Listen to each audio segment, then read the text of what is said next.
విజయవాడలో ఉన్నటువంటి నారాయణ పాఠశాలలోని ఒక పిఈటి ఉన్నాడు. అతని పేరు బేరా దుర్గా ప్రసాద్. అతను కేడీపేట వాస్తవ్యుడు. 3 సంవత్సరాల నుంచి ఈ నారాయణ స్కూల్స్లో పనిచేస్తున్నాడు. అతను పిఈటి. అదే స్కూల్లో 8th స్టాండర్డ్ చదువుతున్నటువంటి ఒక అమ్మాయి 13 years.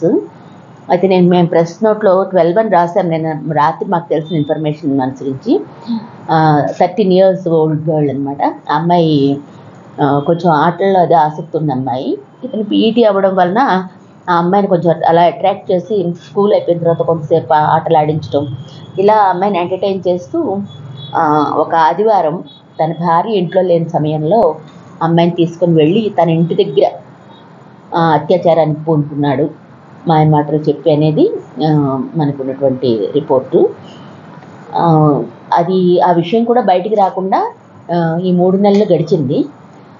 ఇప్పుడు ఆ అమ్మాయి ప్రెగ్నెంట్ కావడం వలన తల్లిదండ్రులు, చాలా చిన్నపిల్ల కాబట్టి ఎవరు ఊహించలేదు, వాళ్ళు బాడీలో కూడా ఎటువంటి చేంజెస్ లేవు, అందుకని హెల్త్ బాగాలేదు ఏంటనేది చూపించడానికి తీసుకొని వెళ్ళినప్పుడు ఆ అమ్మాయి ప్రెగ్నెంట్ అనే విషయం బయటపడటంతో వాళ్ళు కూడా పాప భవిష్యత్తు దృష్ట్యా ఏం చేయాలనే ఆలోచనలో పడిపోయారు. కానీ ఎవరు కూడా ఈవెన్ దాన్ని ఎంపీపీ చేయడానికి కూడా డాక్టర్స్ ఒప్పుకోరు, అంత చిన్నపిల్ల కాబట్టి. ప్లస్ అది చాలా పెద్ద కేసు అవుతుంది కాబట్టి వాళ్ళు తల్లిదండ్రులు కూడా చాలా ఆవేదనకు గురయ్యారు, చాలా ఎక్కువగా ఆవేదనకు గురయ్యారు. అంటే చూస్తాం మనం కొంతమంది ఎలా రియాక్ట్ అవుతారనేది. వీళ్ళు చాలా ఎక్కువగా ఈ పాప గురించి ఆవేదన చెందుతున్నారు. వెంటనే నిన్న పోలీస్ కంప్లైంట్ ఇవ్వడం, వితిన్ ½ an hour 15-20 minutesలోనే అతను ఊహించలేదు కాబట్టి అతను తీసుకొని వచ్చేసారు స్టేషన్కి, కస్టడీలోకి తీసుకున్నారు. ఎఫ్ఐఆర్ కూడా అయ్యింది. ప్రాపర్ సెక్షన్స్ పెట్టి అతని మీద అయితే ఎఫ్ఐఆర్ నమోదు అయిపోయింది. అలాగే ఆ పాపను కూడా ప్రాసెస్లో మెడికల్ టెస్ట్కి అంతా పంపించారు పోలీస్ వైపు నుంచి. జరిగినటువంటి ఇది కానీ మేము ప్రత్యేకంగా ఇది ఎందుకు మాట్లాడాలని మిమ్మల్ని పిలిచామంటే, స్కూల్స్లో ఇలాంటివి జరగకూడదు. ఈ అవేర్నెస్ అంటే వాళ్ళుగా తల్లిదండ్రులు వచ్చి మీడియా ముందు మాట్లాడి మా పాపకి ఇలా జరిగిందని వాళ్ళు చెప్పలేరు. కాబట్టి సమాజంగా మనం ఈ విషయంలో మేము ఈ బాధ్యత తీసుకున్నాం. ఎందుకంటే స్కూల్స్లో ఇలాంటివి జరుగుతున్నాయి. ముఖ్యంగా పీఈటీలు, కొంతమంది టీచర్స్కి ఇటువంటి ఛాన్సెస్ ఉంటాయి. ఏ రకంగా అంటే పిల్లల్ని ఎక్స్ట్రా కరికులర్ యాక్టివిటీలోకి తీసుకొని వచ్చేటప్పుడు ఆ అవకాశాన్ని వినియోగించుకునేటటువంటి దుర్బుద్ధిని కొంతమంది ప్రదర్శిస్తారు. ముఖ్యంగా టీచర్స్కి పిల్లలు అవైలబుల్గా ఉంటారు, అందుబాటులో ఉంటారు. గర్ల్స్ స్టూడెంట్స్ అందుబాటులో ఉన్నారని చాలామంది టీచర్స్ భావిస్తారు.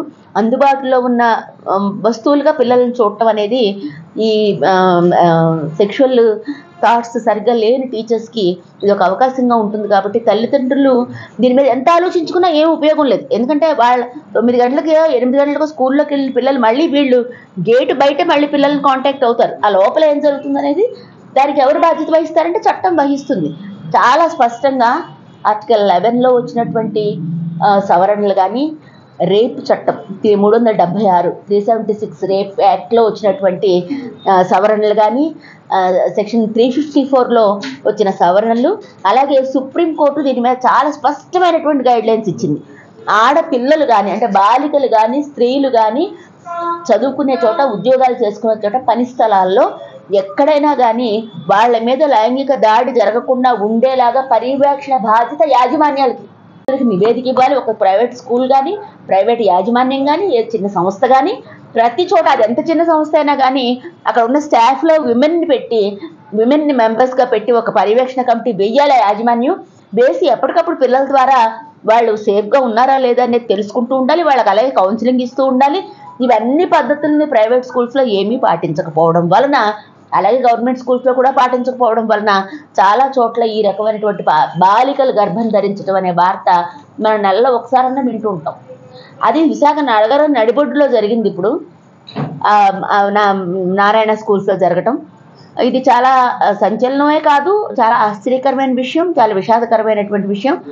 ఇది పాప భవిష్యత్తుకు సంబంధించిన విషయమే కాక సమాజంలోని బడికి పిల్లల్ని పంపించే తల్లిదండ్రులు అందరి సమస్య కాబట్టి ఈ సమస్యని అడ్రస్ చేయడం కోసం మేము ఈవేళ ఈ ప్రెస్ మీట్ని ఏర్పాటు చేస్తాం. అందుకని మేము ఏం కోరుతున్నామంటే, ముఖ్యంగా మా డిమాండ్ ఏంటంటే వాడిని కఠినంగా శిక్షించాలనేది అది జనరల్గా ఎవరైనా అడిగే విషయం. మేము కూడా అది అడుగుతున్నాం. కానీ ముఖ్యమైనది ఏంటంటే యాజమాన్యాల మీద ఈ రకమైనటువంటి చర్యలకి సంబంధించిన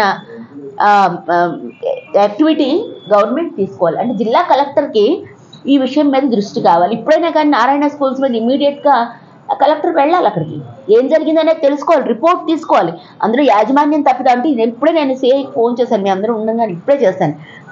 అది వాళ్ళ ఇంట్లో జరిగిందండి, అందుకని యాజమాన్యం మీద చర్యలు తీసుకోవాలి. వాళ్ళ ఇంటికి అమ్మాయి ఎలా వెళ్ళింది? ఈ అమ్మాయి అతనికి ఎక్కడ పరిచయం అయింది? స్కూల్లో పరిచయం అయింది. స్కూల్లో పరిచయాన్ని వినియోగించుకొని ఇంటికి తీసుకొని వెళ్ళాడు. అంటే స్కూల్లో దీనికి సంబంధించిన ముందస్తు చర్యలు జరగడం వలన అతను అమ్మాయిని స్కూల్లోనే లైన్లో పెట్టడం వలన ఇంటి వరకు తీసుకుని వెళ్ళగలిగాడు. స్కూల్లో ఇలాంటి యాక్టివిటీ జరుగుతుందా లేదా అని పర్యవేక్షించాల్సినటువంటి బాధ్యత నుంచి యాజమాన్యం తప్పించుకోవజాలదు. ఇది సుప్రీంకోర్టు చెప్పిన విషయం, మేమెవరో చెప్పిన విషయం కాదు. ఇవి తగ్గాలి, ఇవి ప్రివెంట్ అవ్వాలి, ఇవి జరగకుండా ఉండాలి, ఇలాంటివి జరిగితే చర్యలు ఉంటాయి అనేటటువంటి కాషన్ ప్రతి ప్రైవేట్ యాజమాన్యాలకి, ప్రభుత్వ స్కూల్స్కి, కాలేజెస్కి, సంస్థలకి అన్నింటికీ ప్రభుత్వం నుంచి ఈ మెసేజ్ వెళ్ళాల్సినటువంటి అవసరం ఉంది. మా డిమాండ్ నారాయణ స్కూల్ మీద వెంటనే కలెక్టరు వెళ్ళి కూర్చొని ఏం జరిగిందో తెలుసుకుని యాజమాన్యం మీద తగిన చర్యలు తీసుకోవాలనే దాన్ని మేము డిమాండ్ చేస్తున్నాము. అలాగే ఆ టీచర్ ఎవడైతే ఉన్నాడో వాడిని ప్రాపర్ సెక్షన్స్ పెట్టారు, పోక్సో పెట్టారు, అలాగే ఇతర సెక్షన్స్ దానికి సంబంధించి అన్ని బాగా పెట్టారు. సెక్షన్స్ పెట్టడమే కాదు, తొందరగా ఛార్జ్ షీట్ వేసి వేరా దుర్గా ప్రసాద్ BERA కూర్చుని మాట్లాడాను. ఆయన అది కాదండి, మాట అనకూడదు. ఆయన ఏమన్నాలంటే మేము దాని మీద దర్యాప్తు జరుగుతుంది, అయితే పర్టికులర్ ఇన్సిడెంట్ అతని ఇంట్లో జరిగింది అనేది చెప్పాడు అతను. ఆ ఇంట్లో జరిగినా కూడా ఇది స్కూల్కి సంబంధించిన విషయమే. ఎందుకంటే స్కూల్లోనే అమ్మాయి ఆ మాస్టర్ గారికి పరిచయం, లేకపోతే ఆ అమ్మాయికి అతను కేడిపేట, ఆ అమ్మాయి మధురవాడ, ఎలా సంబంధం ఉంటుంది? సంబంధం ఉండదు కదా. ఆ అమ్మాయి స్టూడెంట్ అవ్వడం వల్లనే అతనికి అవైలబిలిటీలోకి వచ్చింది. కాబట్టి తప్పకుండా స్కూల్లోనే ఈ కథ మొదలైంది. కానీ కంచికి చేరింది ఎక్కడంటే వాడి ఇంట్లో. కాబట్టి ఈ కథ ఎక్కడ జరిగిందంటే కథకు అంకురార్పణ స్కూల్లో జరిగింది. కాబట్టి ఆ స్కూల్ యాజమాన్యం మీద చర్య తీసుకోవాలని అడగడం కోసం మేము ఈ ప్రెస్ మీట్ పెట్టాం. నేను అదే విషయం సిఐకి కూడా చెప్పాను, మీరు విన్నారో లేదో. మేము ఇప్పుడు ప్రెస్ మీట్ పెట్టామండి, స్కూల్ యాజమాన్యం మీద మీరు చర్యలు తీసుకోవాలనేది డిమాండ్ చేయడానికి పెట్టాము అంటే, లేదు మేడం గారు ఇంటి దగ్గర జరిగింది సెలవు రోజున అని. అంటే దానికి నేను ఏం చెప్పానంటే, ఇంటి వరకు అమ్మాయి ఎలా వెళ్ళింది? అతను మాస్టర్ కాబట్టి కదా వెళ్ళింది. అతను ఆమెను లాగాడు, ఇంటి వరకు లాగాడు.